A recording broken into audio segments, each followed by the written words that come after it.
an individual, even though not as an organization. And there's really a fine line between advocacy and lobbying, but I'm sure you all are handling that. But your DAR history is very interesting. And when Leanne, I got a nice letter asking me to talk, first thing I thought about the DAR, which I'm embarrassed about, was the Marian Anderson concert at Constitution Hall, which it's too bad that that's the first thing that people remember, because you've come a long way since then. And that was in 1939, and 4 years after that, she came back and sang at Constitution Hall and started a concert tour worldwide there. And even last year, you had a memorial concert for her. So you've done more than your share to make up for that, and I think everybody ought to understand that. And one historic moment that I think that I'm sure many of you participated in is the women's rights movements in the United States. I'm sorry that the men didn't let you become a member of their organization, but on the other hand, you're a larger organization and probably doing more good than we do in ours, because we don't do that much. But anyway, the Women's Rights Organization, which I've been a supporter of ever since I remember, Shirley and I have a statue at home of a Hindu statue that was about 500 AD, which was half man and half woman. It just shows that there's no difference between men and women from the standpoint of doing things. It's too bad that the Constitution didn't give voting rights to everybody in the country. And it took you all a long time to get the 19th Amendment in 1920 so you could even vote. And then, of course, it took black people longer than that in 75. And I was a big participant, since I'm a graduate of VMI, as she mentioned, trying to get women admitted into VMI. And I was in a minority, like I have been in most things. And this rights issue is still going on.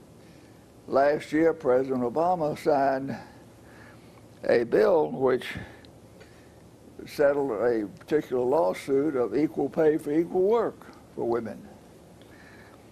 And an even bigger issue than that is the world doesn't seem to understand the vital importance of women, not just because you're mothers and give birth to children, but the importance of women in our society. I had a 2-year contract in Bangladesh where the Grameen Bank was started with a micro-enterprise program to help people become self-sustaining, which of course is the purpose of TAP. But it was interesting to me that they only lent money to women because women would pay him back. And I've often thought that we would be better off in the world, and I mean this, if all of the leaders in the world were women, because we'd have more peace. And that's the main issue of my book, because I've got 6 chapters and 6 problems I mentioned in my book. And one is economic justice and the poverty issue. And next is education, which is your project. And the next is health care and the problems in health care. And we've hardly scratched the surface with this new health care bill in solving that problem. And then the environment. I'm going to say one more word about the environment in a minute. And then I have a chapter on racial justice and the importance of that, and end up with this issue of peace, which is my main issue. And one final word on on water, the world doesn't seem to understand about or accept the global warming issue or the climate change issue. Only about half the people in the United States accept the fact that all of this is going on. But there's one thing that there's no controversy about, and that is that the oceans are rising. And people don't realize that just 7,000 years ago, which sounds like a long time, but it really isn't, because there were people living in Virginia 7,000 years ago, Native Americans. 7,000 years ago, England and Great Britain was connected to the continent of Europe with a land bridge. So the oceans have been rising ever since, and they're still rising. And those of you who've been to Alaska and seen the islands disappear in the South Pacific, the islands are disappearing. And the current projection is in 75 years, with the acceleration of oceans rising from climate change and global warming and other issues, Manhattan might be underwater, because oceans will probably rise at least a meter, in the next 75 or 100 years. It won't affect our lifetime, maybe your grandchildren's lifetime, but 75 years is not very long in the spirit of generations. So what can we do about that?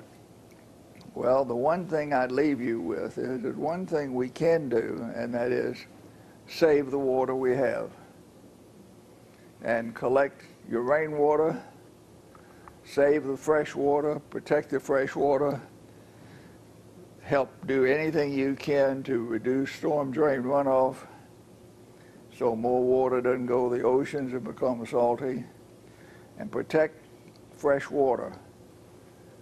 We have a little system at our house that we put our gutters and have two 10,000-gallon tanks. We collect 800,000 gallons of water a year at our house for use when you want it. So just keep that in mind, that another project which you all might want to take up sometime in the environmental field is fresh water, because there's something we can do about that now.